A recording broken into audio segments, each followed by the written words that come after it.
অনেক দিন আগের কথা, রাজ আমলের কথা। রাজপথ দিয়ে কোনো একজন লোক, বেশ মোটাসোটা লোক, হাতির পিঠে চড়ে যাচ্ছিলেন। তখন গ্রামের লোকজন হাতি দেখবে বলে রাস্তার দুপাশে এসে দাঁড়িয়ে গেল, ভিড় করে দাঁড়ালো।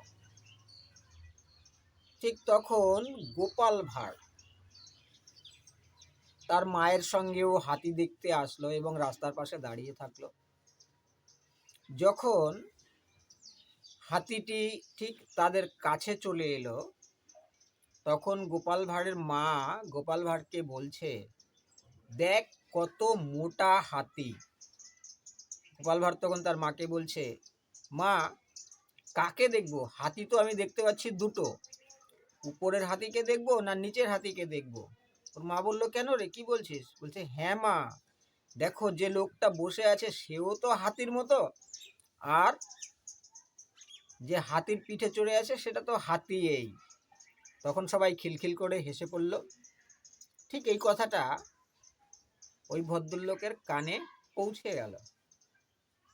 তিনি কিন্তু রাগ করলেন না, উল্টে হাতি থেকে নেমে গোপাল ভাঁড়কে কিছু টাকা পুরস্কার দিয়ে গেলেন।